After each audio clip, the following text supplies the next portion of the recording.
Sensor போர்டுல இருந்து அரசு தரப்பு வழக்கறிஞர் அவர் சென்சார் போர்டு சார்பா சொல்ற விஷயம் மத ரீதியா புண்படுத்தக்கூடிய வசனங்கள் காட்சிகள் இருக்குன்னு எங்களுக்கு புகார் வந்திருக்குன்னு சொல்றாங்க. அந்த புகார் வந்ததுங்கிறது எழுத்துப்பூர்வமா வந்த புகாரா இல்ல வாய்மொழியா வந்த புகாரா? வாய்மொழியா வந்த புகாரா இருந்தா அது பெருசா எடுத்துக்க மாட்டாங்க. ஒருவேளை எழுத்துப்பூர்வமா வந்த புகாரா இருந்தா நிச்சயமா அந்த புகாரை என்னங்கிறது விசாரணை பண்ணிட்டு தான் பண்ணுவாங்க. இதுதான் சார். அது எப்படின்னா,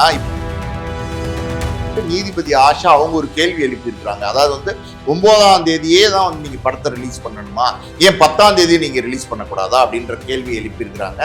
ஸோ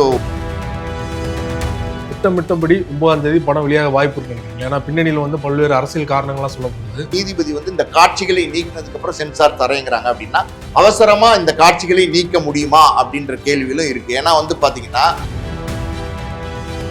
ஒரு சூழ்நிலையில எப்படி மதில் மேல் பூனைன்னு சொல்லுவாங்கல்ல, அந்த மாதிரி பாத்தீங்கன்னா நாளை மறுநாள் சென்சார் சர்டிபிகேட் வழங்கப்பட்டா இது ரிலீஸ் ஆகும், இல்லைன்னா ரிலீஸே ஆகாதுன்னு சொல்றாங்க. அதாவது இப்போதைக்கு ஜனவரி 9 ரிலீஸே ஆகாது.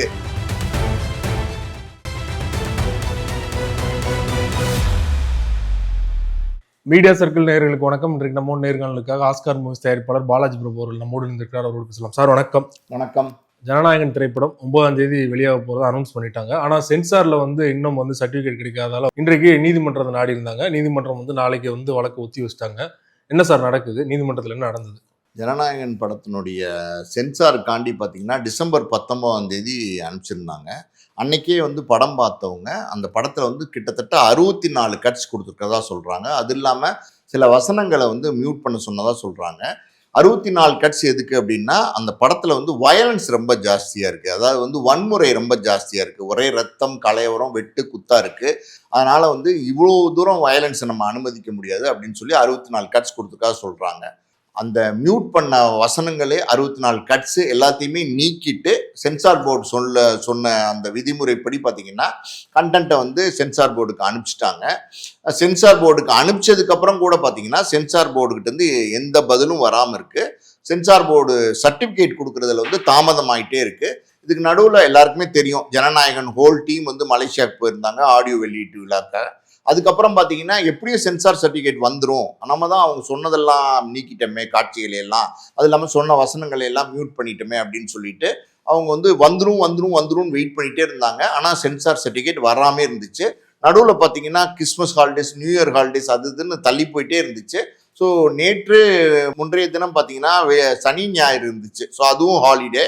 ஸோ திங்கட்கிழமை கண்டிப்பாக சென்சார் சர்டிஃபிகேட் கிடைச்சிரும் அப்படின்னு சொல்லி வெயிட் பண்ணிட்டு இருந்தாங்க ஜனநாயகன் டீம். யூஏ கொடுக்குறதா சொல்லியிருந்தாங்க. ஸோ இவங்க சென்சார் போர்டு சொன்ன கட்ஸு இவங்க நீக்கிட்டாங்க, கண்டென்ட் கொடுத்துட்டாங்க. யூஏ சர்டிஃபிகேட் கொடுக்குறதா சொல்லிட்டாங்க, அதுவும் ஓகேன்னு சொல்லிட்டாங்க. ஆனால் அதுக்கப்புறமும் தாமதம் ஆகுது அப்படின்னும் போது என்ன செய்யறதுன்னு தெரியல. சென்சார் போர்டு அணுகி கேட்கும் போது அவங்ககிட்ட இருந்து சரியான பதில் இல்லை, அதாவது சரியான தகவல் இல்லை, எந்த பதிலுமே சரியா இல்லாதனால அவங்க இன்னைக்கு நீதிமன்றத்தை நாடியிருக்காங்க. ஜனநாயகன் படக்குழுவினர் நீதிமன்றத்தை நாடியிருக்காங்க. அந்த தயாரிப்பாளர் இன்னைக்கு பார்த்தீங்கன்னா ஒரு வழக்கு தொடுத்திருக்காரு. அது அவசர வழக்கா எடுக்கணும் அப்படின்னு சொல்லி அந்த வழக்கை தொடுத்திருக்காரு. அது என்ன அந்த வழக்கு அப்படின்னா, ஜனவரி 9ஆம் தேதி நாங்கள் ஜனநாயகன் படத்தை வேர்ல்டு வைட் ரிலீஸ் பண்ணுறதா பிளான் பண்ணியிருக்கோம். எல்லா விளம்பரங்களும் பண்ணியிருக்கோம். எல்லாமே தயார் நிலையில் இருக்கிற இந்த சூழ்நிலையில் எங்களுக்கு சென்சார் சர்டிஃபிகேட் மட்டும் கிடைக்காம இருக்கு. அதனால அவசரமா அந்த வழக்கை விசாரிச்சு எங்களுக்கு நீதி தரணும், எங்களுக்கு நியாயம் பெற்று தரணும், எங்களுக்கு உடனே சென்சார் சர்டிஃபிகேட் வழங்கப்படணும் அப்படின்னு சொல்லி ஒரு வழக்கத்தை தொடுத்தாரு. இன்னைக்கு மத்தியானம் 2:15 மணிக்கு பார்த்தீங்கன்னா நீதிபதி ஆஷா அவங்களுடைய தலைமையில முன்னிலையில இந்த வழக்கு வந்தது. இந்த வழக்கை விசாரிச்சாங்க. அதாவது ஜனநாயகன் படக்குழு அந்த தயாரிப்பாளர் சார்பா ஒரு 2 வழக்கறிஞர்கள் ஆஜரானாங்க. அவங்க சொன்ன வாதங்கள் இதுதான், எங்களுக்கு சென்சார் சர்டிஃபிகேட் உடனே வேணும், 9ஆம் தேதி ரிலீஸ் இருக்குன்னு. அரசு தரப்பு வழக்கறிஞர் சென்சார் போர்டு சார்பா ஆஜராகிற வழக்கறிஞர் அப்படிதான் பார்க்கணும். ஏன்னா இது ஒரு மத்திய அரசு நிறுவனம், சென்சார் போர்டுங்கிறதே ஒரு மத்திய அரசு நிறுவனம். அதனால அரசு தரப்பு வழக்கறிஞர் இந்த வழக்குல ஆஜராகி அவர் சில வாதங்களை வச்சிருக்காரு. அது என்ன அப்படின்னா, அதாவது சென்சாருக்கு நாங்க ஒத்துக்கிட்டோம், அதாவது யூஏ கொடுக்கறதா ஒத்துக்கிட்டோம். முதல் கட்ட தணிக்கைக்கு பிறகு ஏதாவது புகார் வந்தா நாங்க மறு பரிசீலனைக்கு மேல் பரிசீலனைக்கு அனுப்புவோம். அப்படி நாங்க இந்த படத்தை ரிவைசிங் கமிட்டிக்கு அனுப்பிச்சிருக்கோம். எங்களுக்கு பாத்தீங்கன்னா மத சார்பா புண்படுத்தக்கூடிய சில காட்சிகள் இந்த படத்துல இருக்குன்னு சொல்லி எங்களுக்கு ஒரு புகார் வந்திருக்கு. அதனாலதான் நாங்க சென்சார் போர்டு, அதாவது முதல் கட்ட சூழ்நிலையில நாங்க வந்து சென்சார் சர்டிபிகேட் வழங்க முடியல. மேல்முறையீட்டுக்கு, அதாவது ரிவைசிங் கமிட்டிக்கு அனுப்பிச்சிருக்கோம்.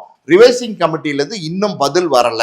அதனால தான் இந்த சென்சார் சர்டிஃபிகேட் கொடுக்கறதுல தாமதம் ஆகுது அப்படிங்கிறத வாதம் சொல்லியிருக்காங்க. இவங்க வந்து இல்லை, எங்களுக்கு வந்து இப்போ கொடுக்கலைன்னா வந்து நாங்கள் 500 கோடி ரூபாய்க்கு மேலே இந்த பணம் போட்டு எடுத்திருக்கோம் மொத்தமாக. ஸோ பெரிய நஷ்டம் எங்களுக்கு ஏற்படும். அதனால் எங்களுக்கு உடனடியாக சென்சார் சர்டிஃபிகேட் கொடுக்க சொல்லுங்க அப்படின்னும் போது அரசு தரப்பு வழக்கறிஞர் என்ன சொல்கிறார் அப்படின்னா, அப்படிலாம் உடனடியாக வந்து நம்ம எதுவுமே செஞ்சிட முடியாது. இது ஒரு மத்திய அரசுனுடைய அதிகாரம் பெற்ற ஒரு குழுவாக இருக்கிறதுனால அங்கே அவங்க வந்து இதை முடிவு எடுக்கணும். இது வந்து சரியா தப்பா அப்படிங்கிறத பார்த்து எல்லாரும் ஆலோசனை பண்ணி, சென்சார் போர்டு மெம்பர்ஸ்லாம் ஆலோசனை பண்ணி வந்திருக்க புகார் வந்து சரியான புகாரா அப்படிங்கிறத எல்லாம் பார்த்து தான் நம்ம முடிவெடுக்க முடியும். அதுவும் இல்லாமல் மத சார்பாக வந்து புண்படுத்தக்கூடிய வசனங்கள், காட்சிகள் இருக்குன்னு சொல்லும்போது இன்னுமே அது கவனமாக தான் நாங்கள் பார்த்து ஒரு முடிவு எடுக்க முடியும். அப்படி முடிவெடுத்து தான் நாங்கள் வந்து சென்சார் சர்டிஃபிகேட் கொடுக்க முடியும். அவசர கோலமாக வந்து இவங்க கேட்குறாங்கிறதுக்காண்டி அரசாங்கம் அப்படி ஒரு முடிவு எடுக்க முடியாது. சென்சார் போர்டு அப்படி ஒரு முடிவு எடுக்க முடியாது. எல்லாமே சட்டப்படி தான் செயல்படுத்த முடியும் அப்படிங்கிறத அவங்க சொல்றாங்க. ஸோ இது 2 வாதங்களையும் கேட்டுட்டு நீதிபதி ஆஷா அவங்க ஒரு கேள்வி எழுப்பியிருக்கிறாங்க. அதாவது வந்து 9ஆம் தேதியே தான் வந்து நீங்க படத்தை ரிலீஸ் பண்ணணுமா, ஏன் 10ஆம் தேதியை நீங்க ரிலீஸ் பண்ணக்கூடாதா அப்படின்ற கேள்வி எழுப்பியிருக்கிறாங்க. ஸோ மொத்தத்தில் பார்த்தீங்கன்னா ஜனநாயகன் படத்துக்கு சென்சார் போர்டுல இருந்து சென்சார் சர்டிஃபிகேட் குறித்த நேரத்தில் கிடைக்குமா கிடைக்காதா அப்படின்னு தெரியாத ஒரு சூழ்நிலை இன்னைக்கு நிலவுது. இந்த வழக்கை வந்து நாளைக்கு வந்து விசாரணைக்கு மறுபடியும் தள்ளி வச்சிருக்காங்க. நாளைக்கு வந்து நீங்க சொல்ற மாதிரி வந்து வழக்கு வருது. திட்டமிட்டபடி 9ஆம் தேதி படம் வெளியாக வாய்ப்பு இருக்குன்னு நினைக்கிறீங்களா? ஏன்னா பின்னணியில் வந்து பல்வேறு அரசியல் காரணங்கள்லாம் சொல்லப்படுது. இல்ல, இது பின்னால அரசியல் காரணம் இருக்கு அப்படின்னு சொல்லப்படுது. அது ஒரு கோணம். இன்னொரு பக்கம் பாத்தீங்கன்னா அதுல வந்து 64 கட்ஸ் கொடுத்துருக்காங்க. அது வன்முறை ஜாஸ்தியா இருக்குன்னு சொல்லியிருக்காங்க. ஸோ இந்த மத ரீதியா துன்பப்படுத்த, அதாவது புண்படுத்தக்கூடிய வந்து காட்சிகள், வசனங்கள் அதுல இருக்குன்னு ஒரு புகார் வந்திருக்குன்னு சென்சார் போர்டு சொல்லியிருக்காங்க. கோர்ட்ல சொல்லியிருக்காங்க. கோர்ட்ல வந்து இதை ஓப்பனா சொல்லும் போது அப்ப எங்கேயோ ஏதோ ஒரு புகார் வந்திருக்கு. ஏதோ ஒரு மத சார்பா ஒரு மத தலைவரோ அந்த ஒரு பெரியவரோ வந்து பாத்தீங்கன்னா இதுக்கு புகார் கொடுத்திருக்காரு அப்படின்னு தான் நம்ம எடுத்துக்க முடியும். அந்த புகாரின் பேர்ல உள்ள விஷயங்களை விசாரணை பண்ணி தான் அவங்க வந்து அந்த சர்டிபிகேட்டை கொடுக்க முடியும். அப்படிதான் இன்னைக்கு சூழ்நிலை இருக்கு. அப்படி இருக்கும்போது இந்த விசாரணை நாளைக்கு கோர்ட்ல வந்து அது முடிவடைந்து விடுமா அப்படின்னா முடிவடைகிறதுக்கும் வாய்ப்பு இருக்கு. என்னன்னா எந்தெந்த காட்சிகள் மீண்டும் நீக்க வேண்டும் என்பதை அவங்க சொல்லுவாங்க. சொன்னதுக்கு அப்புறம் இமீடியட்டா பாத்தீங்கன்னா அந்த காட்சிகளை நீக்கி நாளைக்கு புதன்கிழமை அந்த நாளைக்கு சாயந்தரம் வரைக்கும் இது இந்த கோர்ட்டு நடக்க தான் செய்யும். அதுக்கப்புறம் இது தெரிய வந்தாலும் நீதிபதி வந்து இந்த காட்சிகளை நீக்கினதுக்கு அப்புறம் சென்சார் தரேங்கிறாங்க அப்படின்னா அவசரமா இந்த காட்சிகளை நீக்க முடியுமா அப்படின்ற கேள்வியிலும் இருக்கு. ஏன்னா வந்து பாத்தீங்கன்னா இந்த கண்டென்ட் வந்து ஆல்ரெடி ரெடியா இருக்கு இந்த கண்டென்ட். ஸோ இதை வந்து மறுபடியும் எடிட் பண்ணணும், பல காட்சிகளை நீக்கணும், பல காட்சிகளை சேர்க்கணும் அப்படின்னோன்னு நிறைய சிரமங்கள் இருக்கு. இப்ப பின்னணி இசைக்கோர்ப்பெல்லாம் வந்து முடிஞ்சிருச்சு. எல்லாமே வேலைகள் முடிஞ்ச சூழ்நிலையில ரீரிகார்டிங்லாம் முடிஞ்சதுக்கு அப்புறம் பாத்தீங்கன்னா நிறைய கட்ஸ் பண்ணும்போது நிறைய ஜம்ப் எல்லாம் இருக்கும். அதெல்லாம் ஒரு குறிப்பிட்ட நாள்ல முடிக்க முடியுமா? அப்படி முடிச்சு சப்மிட் பண்ற நாள் வந்து வியாழக்கிழமையா இருக்கும். வியாழக்கிழமை காலையில இதை சப்மிட் பண்ணா கூட அன்று இரவே வந்து இந்த சென்சார் சர்டிபிகேட் வழங்கப்படுமா? 9ஆம் தேதி வெள்ளிக்கிழமை இது ரிலீஸ் ஆகுமா? இந்த மாதிரி நிறைய கேள்விகள் இருக்கு சார். இது வந்து இப்போதைக்கு நம்ம எதுவுமே சொல்ல முடியாது. இந்த வழக்கு போற போக்க பத்து வச்சுதான் நம்ம சொல்ல முடியும். ஒரு விஷயம் என்ன அப்படின்னா, ஒரு மத்திய அரசு நிறுவனம், ஒரு மத்திய அரசு வந்து இது சென்சார் கொடுக்கறதுல பிரச்சனைகள் இருக்கு அப்படின்னா அந்த பிரச்சனைகளை நீக்கினதுக்கு அப்புறம் தான் கொடுப்பாங்க. ஸோ இங்க 2 நாள் தான் இருக்கு. தவணை வந்து 2 நாள் தான் இருக்கு. இன்னொரு விஷயம் என்ன அப்படின்னா, ஒரு சென்சார் சர்டிபிகேட் வாங்காம அந்த தேதியை வந்து அறிவிக்கவே கூடாது. இப்ப நீங்க பொங்கல் வெளியீடு, தீபாவளி வெளியீடு, டிசம்பர் வெளியீடு, ஆகஸ்ட் வெளியீடு இப்படி வந்து சொல்லலாமே தவிர குறிப்பிட்ட தேதியை வந்து சொல்லி வந்து அனௌன்ஸ் பண்ணக்கூடாது. திரையிடுற தேதியை சொல்லி அனௌன்ஸ் பண்ணக்கூடாது. அது ஒரு சட்டமே இருக்கு. ஸோ அந்த சட்டத்தை யாரும் ஃபாலோ பண்றது இல்லை. எதுக்காண்டி அந்த சட்டம் வச்சிருக்காங்க அப்படின்னா, இந்த மாதிரி ஏதாவது சிக்கல் வந்துருச்சுன்னா, இப்ப பாருங்க, இப்போ வந்து அந்த சட்டத்தை ஃபாலோ பண்ணியிருந்தாங்கன்னா, சென்சார் சர்டிபிகேட் வாங்கினதுக்கு அப்புறம் இதை அனௌன்ஸ் பண்ணியிருந்தாங்கன்னா இந்த மாதிரியான பிரச்சனைகள்லாம் வரதுக்கு வாய்ப்பே இல்லை. இப்போ 9ஆம் தேதின்னு அவங்க அனௌன்ஸ் பண்ணிட்டாங்க. 9ஆம் தேதி வந்து விஜய் படம் போது பெரிய படம், வேர்ல்டு வைட் பாத்தீங்கன்னா எல்லா பக்கமும் தியேட்டர் புக் பண்ணி வச்சிருக்காங்க. கண்டென்ட் எல்லா பக்கமும் ரெடியா இருக்கு. இப்படி இருக்கிற சூழ்நிலை, அதாவது அவங்களுக்கு தயாரிப்பு நிறுவனத்துக்கு நெருக்கடி. தயாரிப்பு நிறுவனம் பொறுத்த வரைக்கும் பாத்தீங்கன்னா 500 கோடி ரூபா பணம் இதுல முதலீடு பண்ணியிருக்கதா அவங்க சொல்றாங்க. ஸோ 500 கோடி ரூபா முதலீடு அப்படின்னும் போது அவங்களுக்கான பிரச்சனைன்னு ஒன்று இருக்கும்ல. இப்ப இது இந்த சர்டிபிகேட் வருமா வராதா அதை தாண்டி பாத்தீங்கன்னா ஒரு தயாரிப்பாளர் அவர் வந்து இதுல அசோரியம் இருக்கு, நிறைய சிரமங்கள் இருக்கு, போட்ட பணம் திரும்பி வரணும். ஆல்ரெடி பாத்தீங்கன்னா இப்ப ஜனநாயகன் பராசக்தி போட்டி இருக்கு. 9ஆம் தேதி ஒரு நாள் மட்டும்தான் இது தமிழ்நாட்டில் 1000 ஸ்கிரீன்ஸ் ஓட போகுது. 2வது நாள்ல இருந்து பாத்தீங்கன்னா 500 ஸ்கிரீன்ஸா மாறப்போகுது. இப்போ வந்து 10ஆம் தேதி வருதுன்னே வச்சுக்கிட்டா கூட பாதி தான் ஸ்கிரீன்ஸ் தான் வரும். முத நாள் வந்து 1000 தியேட்டர்ல கலெக்ட் பண்ணா கிட்டத்தட்ட பாத்தீங்கன்னா இதுக்கு முன்னாடி விஜயோடைய ரெக்கார்டு ஒன்று இருக்குல்ல, அதாவது 148 கோடி 148 கோடி இருக்கு இல்லையா, அதாவது வேர்ல்டு வைடு அந்த கலெக்ஷன் பண்ண முடியுமா அப்படின்னா பண்ண முடியாது. இல்ல நிறைய பிரச்சனைகள் இருக்கு சார். அதனாலதான் என்ன சொல்றாங்கன்னா சென்சார் சர்டிபிகேட் வாங்கினதுக்கு அப்புறம் ரிலீஸ் தேதி அனௌன்ஸ் பண்ணணும்னு சொல்றாங்க. ஆனா இங்க அந்த அந்த விதிமுறைகளை இங்க யாரும் ஃபாலோ பண்றது இல்ல. அப்படிதான் இந்த சூழ்நிலை அமைஞ்சிருக்கு. இப்ப நெருக்கடியான ஒரு நிலைமை வந்திருக்கு. இது வந்து கொஞ்சம் முன்னாடியே வந்து இவங்க சுதாரிச்சு ஒருவேளை கோர்ட்டுக்கு போயிருந்தாங்கன்னா இன்னும் கூட கொஞ்சம் ஈஸியா முடிஞ்சிருக்கலாம். கடைசி நேரத்துல வந்து கோர்ட்டுக்கு போயிருக்காங்க. அவங்க என்ன நினைச்சாங்கன்னா நியூ இயர் ஹாலிடேஸ் இருந்துச்சு, கிறிஸ்மஸ் ஹாலிடேஸ் இருந்துச்சு, 2 நாளைக்கு முன்னாடி பார்த்தீங்கன்னா சனி ஞாயிறு இருந்துச்சு. ஸோ திங்கக்கிழமை சர்டிஃபிகேட் கிடைச்சிரும்னு நினைச்சாங்க. ஆனால் திங்கக்கிழமையும் கிடைக்கலைன்னும் போது இன்னைக்கு செவ்வாய்க்கிழமை கோர்ட்டுக்கு போயிருக்காங்க.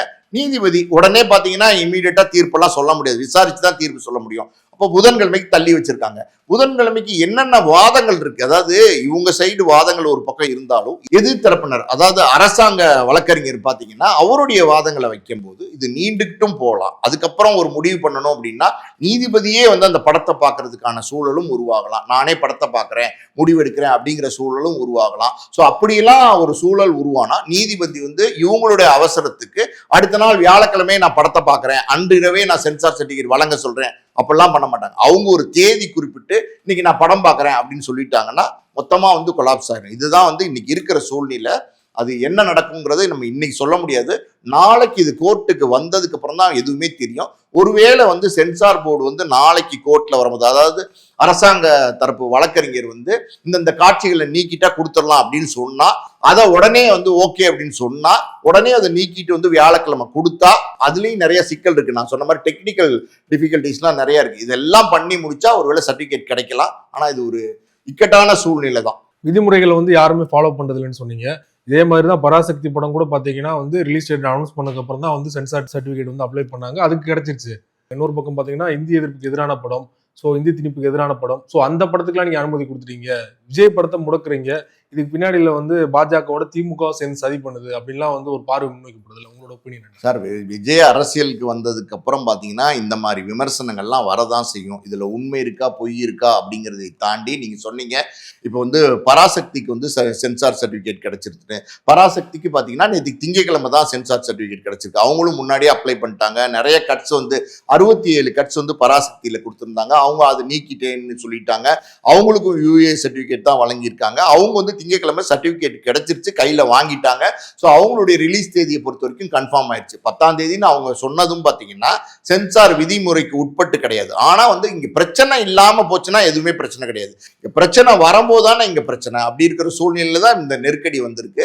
ஸோ இது வந்து ஒரு மத்திய அரசினுடைய நெருக்கடியா, பாஜகவுடைய நெருக்கடியா, விஜய் வந்து இந்த அரசியலுக்கு வந்ததுக்கு அப்புறம் இந்த நெருக்கடி இருக்கா அப்படின்ற நிறைய கோணங்கள்ல வந்து இதை விவாதிக்க ஆரம்பிச்சிட்டாங்க. அதாவது வந்து இது வந்து என்ன உண்மை அப்படிங்கிறது நமக்கு தெரியாது. ஆனா சென்சார் போர்டுல இருந்து அரசு தரப்பு வழக்கறிஞர் அவர் சென்சார் போர்டு சார்பா சொல்ற விஷயம் மத ரீதியா புண்படுத்தக்கூடிய வசனங்கள் காட்சிகள் இருக்குன்னு எங்களுக்கு புகார் வந்திருக்குன்னு சொல்றாங்க. அந்த புகார் வந்ததுங்கிறது எழுத்துப்பூர்வமா வந்த புகாரா இல்ல வாய்மொழியா வந்த புகாரா? வாய்மொழியா வந்த புகாரா இருந்தா அது வந்து பெருசா எடுத்துக்க மாட்டாங்க. ஒருவேளை எழுத்துப்பூர்வமா வந்த புகாரா இருந்தா நிச்சயமா அந்த புகாரை வந்து என்னங்கிறது விசாரணை பண்ணிட்டு தான் பண்ணுவாங்க. ஸோ இதுதான் சார். இது வந்து எப்படின்னா இப்போ வந்து இந்த சென்சார் போர்டுங்கிறது மத்திய அரசு நிறுவனம். இப்ப என்ன சொல்றாங்க அப்படின்னா வேணும்ட்டே வந்து டிஎம்கே வந்து சதி பண்ணுது, டிஎம்கே வந்து ரிலீஸ் பண்ண கூடாதுன்னு பண்றாங்க. அதாவது பராசக்தியை வந்து 14ஆம் தேதி ஜனவரின்னு சொல்லியிருந்தாங்க. திடீர்னு பாத்தீங்கன்னா 10ஆம் தேதி வந்து பராசக்தி வருதுன்னு சொல்லிட்டாங்க. இப்போ 9ஆம் தேதி வர ஜனநாயகன் ஒரு நாள் 1000 ஸ்கிரீன்ஸ்ல ஓடுறதையுமே தடுக்க பாக்குறாங்க. ஜனநாயகனுடைய ரிலீஸே தடுக்க பாக்குறாங்க டிஎம்கே. அதாவது வந்து இன்னைக்கு இங்க ஆளுங்கட்சியா இருக்கிறவங்க வந்து இந்த சதியில ஈடுபட்டு இருக்காங்க அப்படின்னு பல விதமா வந்து விமர்சனங்கள் வர ஆரம்பிச்சிருச்சு. ஆனா இதெல்லாம் எதுவுமே உண்மை கிடையாது. இது வந்து முழுக்க முழுக்க மத்திய அரசினுடைய நிறுவனம். இது முழுக்க முழுக்க மத்திய அரசு கையில தான் இருக்கு. இது மாநில அரசுக்கும் இதுக்கு சம்பந்தமே கிடையாது. ஸோ பராசக்திங்கிற ஒரு படம், அதுல அந்த என்ன கட்ஸ் கொடுத்தாங்க, அந்த கண்டென்ட் என்ன அப்படிங்கிறது நமக்கு ஆல்ரெடி தெரிஞ்சிருந்தா கூட ஹிந்தி திணிப்பை எதிர்ப்பு போராட்டமா இருந்தா கூட அதுல வந்து அவங்க கன்வின்ஸ் ஆகி சர்டிபிகேட் கொடுத்துட்டாங்க. அவங்க அதுவும் மத்திய அரசு தான் கொடுக்கணும், அவங்க கொடுத்துட்டாங்க. ஆனா இங்க ஜனநாயகனுக்கு கொடுக்கல என்னும் போது, ஜனநாயகனுக்கு அந்த சர்டிபிகேட் கொடுத்த நேரத்துல வரல என்னும் போது பலவிதமான விவாதங்கள் வந்து இன்னைக்கு மாலையில இருந்தே தொடங்கிட்டாங்க. எது எப்படியோ இது இக்கட்டான ஒரு சூழ்நிலையில வந்து எப்படி சொல்லும், மதில் மேல் பூனைன்னு சொல்லுவாங்கல்ல, அந்த மாதிரி பாத்தீங்கன்னா நாளை மறுநாள் சென்சார் சர்டிபிகேட் வழங்கப்பட்டா இது ரிலீஸ் ஆகும், இல்லைன்னா ரிலீஸே ஆகாதுன்னு சொல்றாங்க. அதாவது இப்போதைக்கு ஜனவரி 9 ரிலீஸே ஆகாது, இன்னும் வேறு ஒரு தேதியில வரதுக்கான வாய்ப்பு இருக்குன்னு சொல்றாங்க. பொறுத்துன்னு தான் இதை நம்ம பார்க்கணும். வேறு ஒரு தேதினா அடுத்து எலெக்ஷன் வந்துடும். பொங்கல் விட்டனா அடுத்து எப்போ சார் இதுக்கான சரியான தேதியா நீங்க நினைக்கிறீங்க? பொங்கல் அப்படின்னும் போது பெரிய ஹாலிடே, கிட்டத்தட்ட 10 நாள் வந்து கொண்டாட்டம். 2 படம் ஒன்னா வரதுனால நம்ம தப்புன்னு சொல்ல முடியாது. பல நேரங்கள்ல 2 படங்கள் ஒன்னா வந்திருக்கு, நம்மளே பேசியிருக்கோம். ஸோ 2 படம் ஒன்னா வந்தா கூட பாத்தீங்கன்னா 9ஆம் தேதியிலேருந்து ஒரு பொங்கல் கொண்டாட்டம் ஆரம்பிச்சு கிட்டத்தட்ட 20ஆம் தேதி வரைக்கும் அது தொடரும் போது 10 நாள் வந்து டோட்டலா ஒரு ஹாலிடே இருக்கும்போது எல்லாருமே வந்து படம் பார்க்கறதுக்கு தான் ஆர்வம் காட்டுவாங்க. எத்தனை பொழுதுபோக்கு இருந்தாலும் சினிமா மாதிரி ஒரு பொழுதுபோக்கு வராது. ஸோ அப்படி இருக்கும்போது படம் பார்க்கறதுக்கு ஆர்வம் காட்டுவாங்க. 2 படம் வந்தா கூட 2மே நல்லா இருந்தா 2மே நல்லா ஓடும். அப்படின்னும் போது அந்த வாய்ப்பை வந்து இழந்துருவாங்களோ அப்படிங்கிற ஒரு சூழ்நிலை இருக்கு. நம்ம ஒன்றும் அதுல முடிவெடுக்கிறதுக்கு இல்லை. அப்படி ஒரு நிர்பந்தமான ஒரு சூழ்நிலை, அப்படி ஒரு இக்கட்டான ஒரு சூழ்நிலையில வந்து பாத்தீங்கன்னா இந்த ஜனநாயகன் வந்து படம் நிக்குது. அது என்ன ஆகும்னு நம்ம சொல்ல முடியாது. இப்போ ஒருவேளை இது இன்னைக்கு தேதிக்கு வர முடியல அப்படின்னு வச்சுக்கிட்டா அடுத்து வேறு தேதியில தான் வந்தாகணும். அதுதான் ஆல்டர்னேட்டிவ்.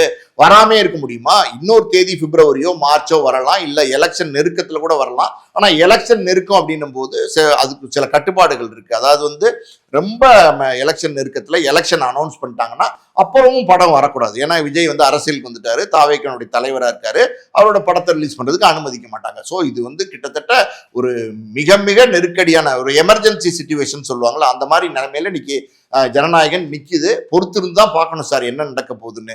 ஏன்னா வந்து இதெல்லாம் நீதிமன்றத்துல இருக்கு. நீதிமன்றம் என்ன முடிவு எடுக்குங்கிறத நம்மளால யாராலுமே சொல்ல முடியாது. அது ஒரு நீதிபதியோட முடிவு. வழக்க விசாரிச்சு தான் அவங்க அந்த முடிவுக்கு வருவாங்க. ஜனநாயகன் ரிலீஸ் தொடர்பாக பல்வேறு விஷயங்களை பகிர்ந்து கொண்டீங்க. மிக்க நன்றி சார்.